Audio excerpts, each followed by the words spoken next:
नमस्कार कृषि दर्शन आउ एक नूतन अध्याय को आपण मानक स्वागत। दर्शक बंधु आम चाषी भाई भौणी माने हेउछंती आम अर्थनीतिर सारथी सेमानक उन्नति पई आमे सदा सर्वदा चेष्टित आम चाषी कल्याण और कृषिर विकास को प्राथमिकता दे विभिन्न पदक्षेप निया जाउछि। चाषी परिवार पिलामानंक पई वृत्तिर व्यवस्था एवं आहुरी अनेक रोजगार वृद्धि कार्यक्रम जारी रहिछि।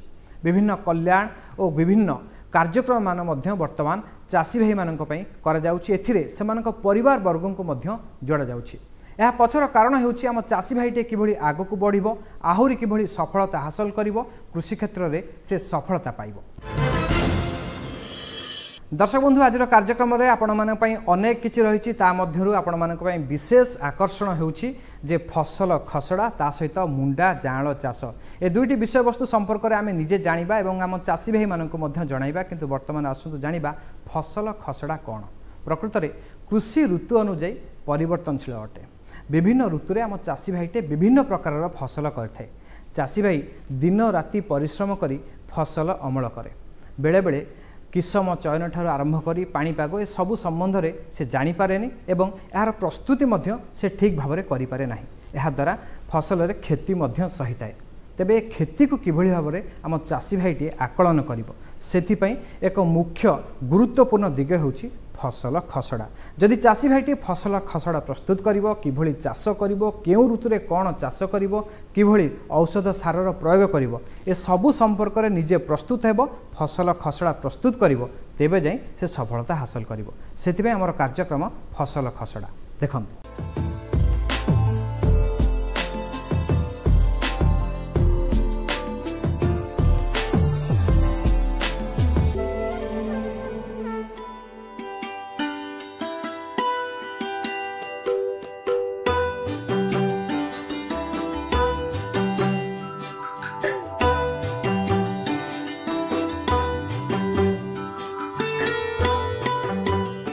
फसल खसड़ा कहले गोटे निर्दिष्ट जमी रे पर्यायक्रमे विभिन्न ऋतु रे जो फसल गुड़िक चाष करा जाय थाए ताकू फसल खसड़ा कहे। आमे ढीप जमी मध्यम किसम जमी और खाल जमी यही तीनोटी किसम जमी रे एका प्रकार फसल चाष करा जाय परिबो नाही। तेणु आमे भिन्न भिन्न फसल चाष करिथाउ। तेणु यही जो भिन्न भिन्न फसल जो चाष करिथाउ तेणु केउ किसम जमी रे की प्रकार फसल चाष कले अधिक अमल हेबो एवं भल दी पैसा चाषी भाई की लाभ मिलिबो सिया को चिंता करी चाषी भाईटे तार फसल खसड़ा प्रस्तुत करनेबा उचित। साधारणतः आम खरीफ ऋतु होची चाषर गोटे प्रधान ऋतु। यही ऋतु आम चाष आरंभ होई थाए। तेणु खरीफ ऋतु रे वर्षा आमर मौसम जनित वर्षारू आमे पाई पारू। किंतु ये जो मौसम जनित वर्षा भिन्न अंचल भिन्न भिन्न होता है एवं जो फसल जी परिमाण जल आवश्यक एवं से स्थान में केते वर्षा होची त्याहाकु लक्ष्य करी मध्य फसल खसड़ा प्रस्तुत करा जाय थाए। धरा जाऊ गोटे ढीप जमी रे आमर उपकूलवर्ती गोटे ढीप जमी रे सेथिरे आमे धान परिवर्ते आमे अण धान फसल तथा विभिन्न प्रकार पनीपरिबा किबा आमे तैलबीज जातीय फसल किंबा डाली जातीय फसल मध्य आमे चाष करि परिबा। किंतु मध्यम किसम जमी रे आमे धान सारू इत्यादि आमे चाष करिबा दरकार। खाल जमी रे केवल धान चाष ही करा जाय परिबो। ये सब कहिबार तात्पर्य होउछि जे जेउ किसम जमी रे जो प्रकार फसल चाष करा जिवो सेही प्रकार फसलर बिहन संग्रह करिबा दरकार। सेहीपरि मध्यम किसम जमी रे जो फसलटी चाष करा जिवो ता पई मध्य से भिन्न भिन्न प्रकार बिहन एवं जमी प्रस्तुति करबा उचित। खाल जमी रे सेहीपरि भाव में आमर विभिन्न प्रकार जो फसलटी आमर चाष करा जिवो तार प्रकृष्ट बिहन से संग्रह करी रखिबा दरकार। नहले चाषी भाईटे असुविधार ठीक समय ठिकना समय चाष करने संभव हो न। तेणु आमर कथार अच्छी चाष तर तर बणिज मठ। तेणु चाष करने चाषी भाईटे एबेठारु फसल खसड़ा प्रस्तुत करने दरकार। तार जो जमी गुड़िक अच्छी समुदाय जमीरू केउ किसम जमी रे केउ फसलटी खरीफ ऋतु रे चाष हब तापाई से प्रस्तुत रहा दरकार। सेहीपरि खरीफ ऋतु पर रवि ऋतु आसिले केउं जमी रे केउं प्रकार फसल से चाष करिवो तापाई मध्य काठारु बिहन आनिबो केउं संस्थारु बिहन आनिबो केते परिमाणर बिहन आनिबो केते प्रकार सार दरकार एवं प्रत्येक प्रकार खत सारू केते केते परिमाण दरकार ये सब गुड़िक निर्णय करने दरकार। तेणु फसल खसड़ाटे प्रस्तुत कले चाषी भाईटे आगरू तार आवश्यक वस्तु गुड़िक संग्रह कर सुविधा होता है।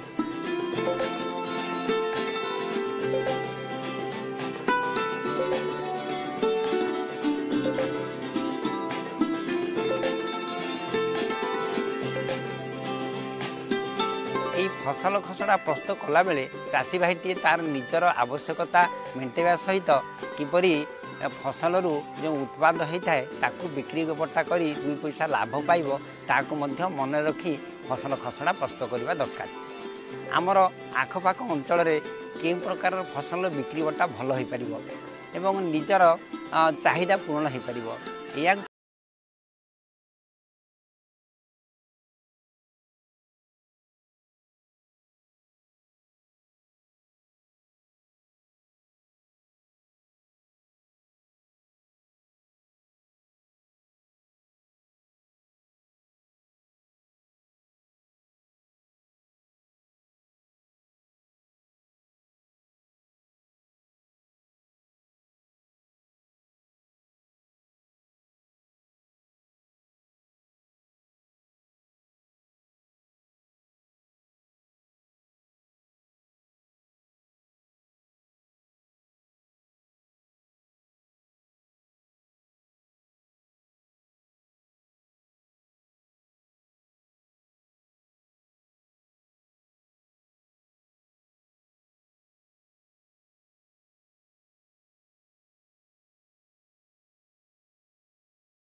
भाव से सचेतन हम जे मोर जो 2 गुंठु ढीप जमी अच्छी तापाई कि प्रकार फसल चाष करी और तापाई केते परिमाण विहन दरकार आउ से विहनटी केउंठु पाइबी ताकू केते दाम तार पड़िबो सेथिपई मु अर्थ कोठु आनिबी बा अर्थ आनी सारा ताकू किणिला किपरि भाव विशोधन करी एवं किपरि भाव ताकू साइज रखी एवं केउं दिन रे ताकू तली पकेइबा बा मंजी बुणवा ठीक कले आमर फसलटे ठीक भाव में हो पार से जमी प्रस्तुति ठारू आरंभ कर फसल अमल और बिक्री बटा ठीक भाव में ठीक समय हो पार।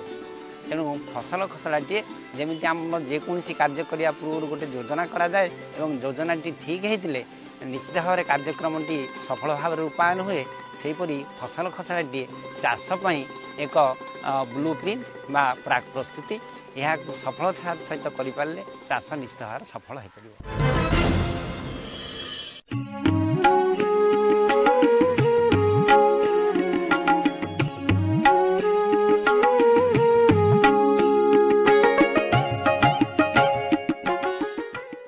चाषी भाई और भौणी माने मो चैनल आपणक चैनल खूब शीघ्र आपणक गहन को आसुछि एक नुआ रूपरे एक नुआ रंगरे।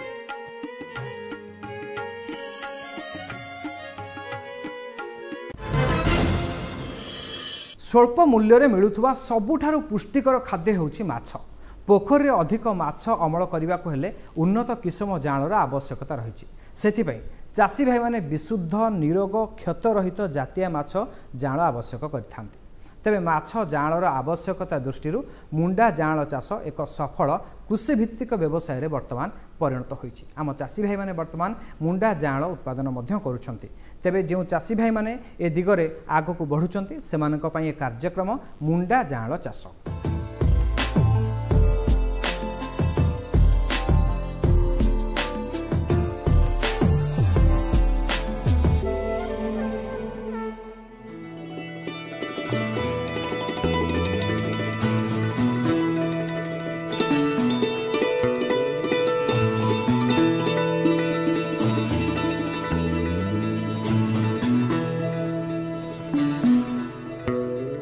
कथारे अच्छी 7 गुंठरू कम अच्छी जिते गाड़िया पोखरी टूब धानी छाड़ी मुंडा जाँल बिकिले तहिरू मिल लाभ अर्थात आमर 7 गुंठ बा 28 डिसमिल 30 डिसमिल विशिष्ट जलायतन विशिष्ट जो पोखरी गुड़िक अच्छी से आम आउ बड़ आकार बिक्रय उपयोगी माछ बा खाद्य उपयोगी माछ उत्पादन नक से पोखरी जदि आम धानी आकार जाँल बा आमर जोटा इंचिकिया जाँल बा फ्राए साइजर जाँल आम छाड़ी से पोखरी आम मुंडा जाँल उत्पादन करवा ताहले आमर उत्पादन अधिका होगा सहित आमर आय अधिका हे कारण आपण बिक्रय उपयोगी बा खाद्य उपयोगी माछ को बिक्री करने बिक्रय मूल्य जहाँ होता है तार प्राय 2 गुणा 2.5 गुणा टंकार आपणकर जाँल किलोग्राम पिछा अधिक रेट्रे बिक्री होता है। तो आपणकर ये जो मे मसरू आपणकर स्पन बा इंचिकिया जाँल आपणकर उपलब्ध हो पार नहले भी आमर जो पड़ोसी राज्य अच्छी वेस्ट बेंगल रामसागर नईहाटी बांकुरा बर्तमान आपणकर धानी जाँल बा इंचिका जाँल उपलब्ध है तो से जाँल को आणिकी आम जो ग्रीष्म ऋतु रे प्रथमे आम स्टॉकिंग जदि करवा ताको वर्ष तमाम आम से पोखरी रखिकी आम ताको उत्पादन करिपरिबा जाँल उत्पादन करिपरिबा एवं मुंडा जाँल एवं वर्षिका मुंडा जाँल करके मध्य विक्रय करिपरिबा। ये गोटे पद्धति जो थे कि आमर वर्ष सारा आय रहिबो प्राय प्रत्येक मास सरकारी कर्मचारी जमती दरमा पाउचंती सेमती भी गोटे पोखरी जाँल उत्पादन करके जड़े बेकारी युवक बा जार रोजगार पंथा किसी ना सी निजे निजर परिवार भर पोषण ये जो कार्यक्रम करें तेणु या 10 डिसमिल जदि आपंकर जगह अच्छी ताले ताकू प्रथमे ये खरा टाण खरा तो होची ताकू सुखई दिंतु भल भाव एवं माटी फाटिगला ताकू 3-4 गोड़ भल भाव आपंकर जो पावर टिलर अच्छी पावर टिलर हल करे नियंतु एवं हल कर सारा कौन से एक संध्या दिन संध्या बेले आपणकर प्राय 10 डिसमिल पोखरी 5 किलोग्राम आपणकर जो ऑक्साइड चून ताकू छोट छोट खंड करी चारिआडे बुणी दियंतु तापर आम बोरवेल पानी जदि सुविधा अच्छी बोरवेल पानी भर्ती करिपरिबा किंबा आम जदि सरफेस रन अप जमती कि केनाल पानी है कि आपन आउ गोटे बड़ पोखरी पानी रिजर्भर पानी जदि आम भर्ती करुचे ताले तो डबल फिल्ट्रेशन करी पानी भर्ती करवा जद्वारा कि आपन कौन माने जलज पोकजोक किंबा आपणकर जो चूना माछ शिकारी माछ कौन अंडा आपन से पोखरी भितर प्रवेश कर कौन करवा ना पानी भर्ती हो सारा पानी जो मोट क्षारत बा टोटाल अल्कालिनिटी आम परीक्षा करवा दरकार एवं से मोट अल्कालिनिटी जमती आपणकर 70 ରୁ 80 ppm मध्य सीमित रहा निर्दिष्ट भाव आमको देखा दरकार जदि आपंकर अल्कालिनिटी अधिका रोचे ताहले आपंकर निहाती फिटकिरी किंबा आपन जो एसिडिफायर मिलूँ पोल्ट्री एसिडिफायर से गुड़िक आम प्रयोग करवा दरकार तापर आम जदि अल्कालिनिटी आपंकर बहुत कम अच्छी 20-30 ppm अच्छी ताले चून प्रयोग करने पड़ो आमर चून पड़वार प्राय 7 ରୁ 10 दिन पर आम पोखरी पानी आम जो 5 फुट भर्ती करथिबा से पोखरी पानी रे आमर खत सार हिसाब रे आम जो खरा दिने जदि आम जाँल स्टॉकिंग करुचे ताले खत सार हिसाब रे केवल पीडिया और आमर विटामिन मिनरल मिक्सचर को मिक्स करके आम प्रयोग करवा कौन करवा ना आम जो दिन खत सार प्रयोग करवा ता पर दिन आमको पकेवा पड़ो जाँल बा आपणकर धानी जाँल कहतु बा इंचिकिया जाँल जोटा फ्राए साइजर जाँल आमर 10 डिसमिल पोखरी पिछा प्राय 20,000 संख्यार आम जाँल छाड़ी पारिबा ये जो धानी बा इंचिकिया जाँल से मानकु प्राय 2 kilogram D oil rice bran ता देरे आपणकर ये जो 2 किलो ओजन जो आम दबा डी ऑयल राइस ब्रान से प्रत्येक किलोग्राम पिछा 10 ग्राम हिसाब से एग्रीमिन फट बा विटामिन मिनरल मिक्सचर आम 20 ग्राम 2 किलो खाद्य मिसेक डीआरवी मिसेक आम प्रत्येक दिन पानी रे भसैके दबा ये जो 2 किलोग्राम खाद्य प्राय प्रत्येक दिन आम गोटे ब्लाइंड फीडिंग हिसाब से प्राय मासे पर्यंत दे चलवा एवं आमर जो प्लांक्टनटा आम मेंटेन करवा पोखरी रे कारण माछों को जदि आम खाद्य टिके कम खाद्य एवं नेचुरल फूड जोटा प्राकृतिक खाद्य तांकर जो प्लांक्टन ताको अधिका रखिक आम जदि चाष करवा ताहले तांको स्टंटिंग प्रोसीजर बोली कहा जाए बा माछों को मुंडा करिवार प्रोसीजर बोली कहा जाए माछ खाद्य कम खाइकिरी से माने बढ़ी पारंते नहीं एवं सेमानकर शरीर छोट होइकी रुहे खर्ब खाए होइकी रुहे तो आपरे आपणकर परवर्ती पर्यायर से खाद्य पाई था चाष पोखर से बहुत द्रुत गति में बढ़ी था तेणुक ये जो 2 किलोग्राम केवल आम कृत्रिम खाद्य प्रयोग कर मेंटेन करवा 3 मास पर जो गुड़िक बड़ जाँल हो जाऊे 50 ग्राम ऊर्ध्व साइज ओजन आप प्रथम स्टंटेड फिंगरलिंग बा मुंडा जाँल को बिक्री करवा एवं परवर्ती पर्यायर जो वर्षे एज होम वर्षिका मुंडा जाँल आकार बिक्री कर तो यही पद्धति देखा प्राय आम प्रत्येक मास किसी माछ उठेकरी आम बड़ आकार माछ आम विक्रय कर से 2 किलोग्राम खाद्यटा आम दे चलता प्राय वर्ष तमाम तेणुक यही भाव में प्रत्येक मास आम किसी माछ जाँल बिक्री कर आम रोजगार कर मुझा कहली आमर 10 डिसमिल पोखरी नर्सरी पोखर मैनेजमेंट हिसाब से तो 10 डिसमिल पोखर आम प्राय यही पद्धति 4 क्विंटाल रु 5 क्विंटाल पर्यंत मुंडा जाँल आम बाहर करके बिक्री करवा आपण मैंने जानते बर्तमान मुंडा जाँल प्राय किलोग्राम 200 टंकार विक्रय होची तेणुक प्राय 5 क्विंटाल जदि आम माछ जाँल उत्पादन करुचे ताले लक्षे टंकार जाँल प्राय आम उत्पादन कर 10 डिसमिल पोखर प्राय ये आपणकर 2:1 माने आपणकर टंकाटे खर्च कले 2 टंका प्राय मिलता है तेणुक 50,000 खर्च कले प्राय 50,000 आप वर्ष को नीट लाभ पाई।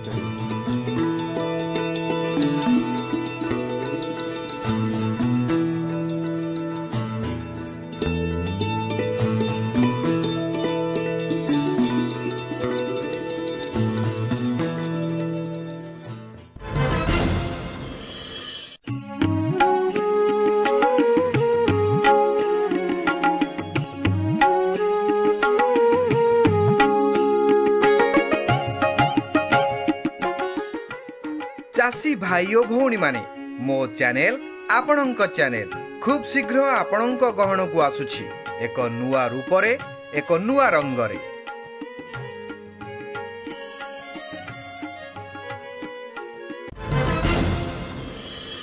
दर्शक बंधु वर्तमान आम चाषी भाईटे ये कृषि संपर्कित तथ्य जानिबा आहुरी सहज हो जाइछि कहीं ना आमे रहीछु आम कृषि दर्शन कार्यक्रम रही आम सब चेष्टा करूँ विश्व में जहाँ सब नुआ नुआ कृषि संपर्कित तथ्य ज्ञान कौशल आसूची आम ठीक समय किभली आपण पाखे पहुँचाई पारि से आमर उपस्थापना कृषि खबर।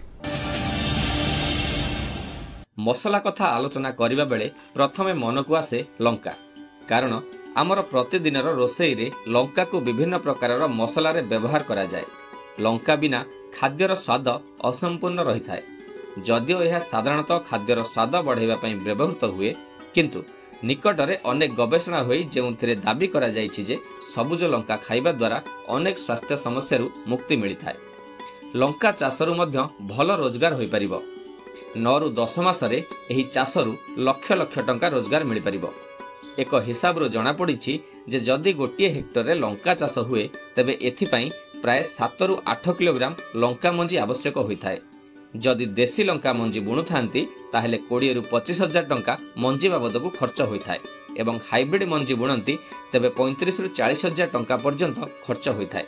एही बळी 1 हेक्टर लंका चाष करिले प्राय 2.5 रु 3 लाख टंका पर्यंत खर्च होइथाए। आपण मान देखि पारथिबे कि विभिन्न प्रकार लंका अछि जेमति किछिटा मोटा लंका जोड़ा कि आमे आचार नहले छणा पर्पज रे यूज करूचे किछिटा पाउडर हिसाब रे यूज करचे किछिटा को आमे छुंक पई यूज करचे किछिटा पेस्ट पई किछिटा कंचा खाइबा पई तो आमर एठी ऑब्जेक्टिव एटा जे आमे विभिन्न प्रकार लंका को ए ओडिसा कंडीशन रे मेनली आमर भुवनेश्वर कंडीशन पई कोडा भल हम से आम सारा भारत रु कलेक्शन करूँ। ये आम ओईटी 3टा भेराइटी अच्छी उत्कल आभा उत्कल रगिनी उत्कल रश्मि सेमती आमर आंध्र प्रदेश भेराइटी अच्छी महाराष्ट्र भेराइटी अच्छी तो आम से भेराइटी गुड़ार यहाँ इभालुएसन ट्रायल से तार यील्ड तार क्वालिटी उपरे ताकू जज करिकी आम फार्मर्स को कृषक भाई मान को से भेराइटीटा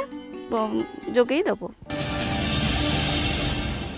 चाषी भाई माने व्यवहार करुथिबा बिहन को जदि विशोधन करी मुख्य जमी रे बुणंती ताहले रोगपोक समस्या प्राय कमी जाय थाए। फसल को प्राथमिक अवस्था आक्रमण करुथिबा बिहनबाही और मृत्तिकाबाही रोग जीवाणु विशोधन द्वारा ही नष्ट हुअंती और सुस्थ तली बा चारा मिली थाए। एणु चाषी भाई माने साइता बिहन को विशोधन करी तली पकाइबा दरकार। कार्बेंडाजिम 50% WP 1 किग्रा बिहन प्रति 2 ग्राम किंबा थिराम 75 WS 1 किग्रा बिहन प्रति 3 ग्राम भल भाव गोलाई विशोधन करने दरकार।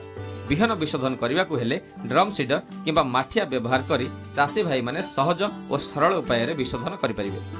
ବିହନ ବିଶୋଧନ ହେଉଛି ବିହନଟାକୁ ଏକ ରାସାୟନିକ ଦ୍ରବ୍ୟରେ ଆମେ ବିଶୋଧନ କରିବା ବା ସମୟ ସମୟରେ ଭୌତିକ ମାଧ୍ୟମରେ ବିଶୋଧନ କରିବା, ଯାହାଫଳରେ ବିହନର ଉପରେ ବା ବିହନର ଭିତର ଅଂଶରେ ଆଭ୍ୟନ୍ତରୀଣ ଅଂଶରେ ଯେଉଁ ସବୁ ରୋଗକାରୀ ରହିଛନ୍ତି, ଫିମ୍ପି କହନ୍ତୁ, ବୀଜାଣୁ କହନ୍ତୁ, ଭୂତାଣୁ କହନ୍ତୁ, ଯେଉଁ ସବୁ ରୋଗକାରୀ ରହିଛନ୍ତି ସେମାନଙ୍କର ବିନାଶ ହେବ ଏବଂ ସେଇ ବିହନରୁ ଆମେ ଯେଉଁ ଚାରାଟି ପାଇବା, ଯେଉଁ ଛୋଟ ଗଛଟି ପାଇବା, ସେ ଗଛଟି ସୁସ୍ଥ ହେଇକରି ବଢ଼ିବ।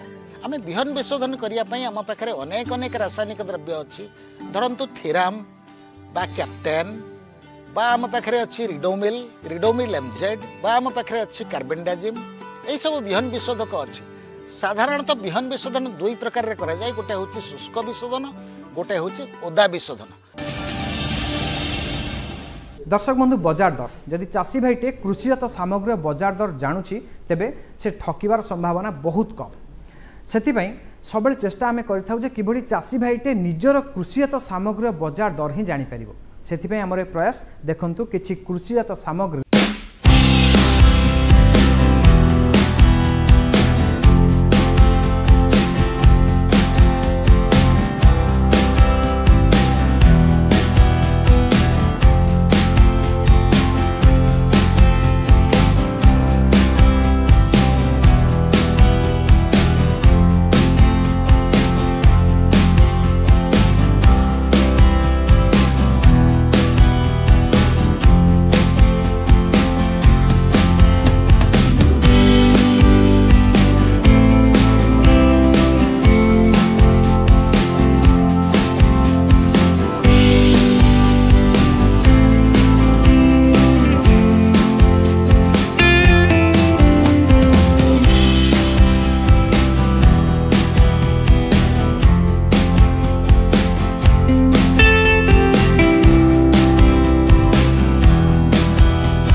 सूचना को पाखर रखी निश्चित भाव में कृषि कार्य करुच्ची।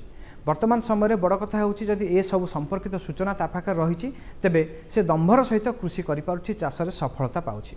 पाणीपागर सूचना पाइबे किभଳି? दर्शक बंधु कृषि दर्शन में आम सब आम चाषी भाई पई गुरुत्व दे पाणीपाग सूचना रखिछु। देखंतु किछि कृषि संपर्कित पाणीपाग सूचना। अनुमान करा जाउछि दिनर तापमात्रा वृद्धि पाइबा सहित राज्यर अनेक स्थान रे वर्षा हेबार संभावना अछि। आजिर तापमात्रा रे बरगढ़ सर्वनिम्न 29 डिग्री सेल्सियस एवं सर्वाधिक 40 डिग्री सेल्सियस, केन्द्रापड़ा सर्वनिम्न 28 डिग्री सेल्सियस सर्वाधिक 34 डिग्री सेल्सियस, सुंदरगढ़ सर्वनिम्न 26 डिग्री सेल्सियस एवं सर्वाधिक 41 डिग्री सेल्सियस, नयगढ़ सर्वनिम्न 24 डिग्री सेल्सियस एवं सर्वाधिक 41 डिग्री सेल्सियस। विलंबरे बुणा जाइथिबा धान फसल रे आवश्यक मुताबक जलसेचन करंतु। धान केंडारे शतकड़ा 85 भाग धान पाची जाइथिले ओ हलदिया किंबा सुना रंग होई गले अमल करंतु, नचेत धान झड़ी पड़िबार संभावना थाए। कटा होइथिबा धान को खला किंबा सुरक्षित स्थान को नहीं आसंतु। जमी रे कटा धान को रखंतु नहीं।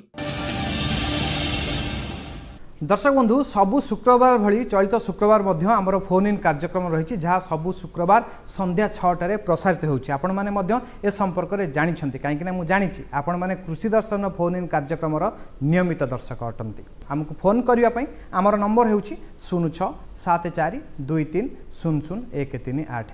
अनुरोध आपण माने अधिक संख्यार आमर फोन इन कार्यक्रम में भाग नियंतु। आमर संपर्कर जो सूता रही आहरी मजबूत करंतु। आज समय शेष होइछि दर्शक बंधु, मु आपण मानन ठारू विदाय नेबी, किंतु विदाय नेबा पूर्व कहि रखिबी वर्तमान समय कृषि होउछि एक गुरुत्वपूर्ण दिग। कृषि रे व्यापक सुजोग मध्य रहिछि। युवपीढ़ी मानकु अनुरोध ए क्षेत्र को सेमाने आसंतु एवं किभଳି भाबरे सेमाने आहुरी सफलता हासिल करिवे, कृषि क्षेत्र रे आहुरी आगो को बढ़ी परिबे, सेतिपे आमे मध्य रहिछु। ए वार्ता सहित आज कृषि दर्शन कार्यक्रम को एठी शेष करिबा। अनुरोध आपनकु आमर कार्यक्रम किभଳି लागुछि से नै आपनकर सुचिंतित मतामत चिठी लेखि आमको निश्चय जणांतु। चिठी लेखिया पई आमर ठिकाना हेउछि कृषि दर्शन दूरदर्शन केन्द्र पोस्ट सैनिक स्कूल भुवनेश्वर 751005 आमर ईमेल एड्रेस होउछि kdbbsr@hotmail.com एथि सहित आपण माने आमको आमर social media site Instagram Facebook एवं यूट्यूब रे निश्चय फॉलो सब्सक्राइब एवं शेयर करंतु।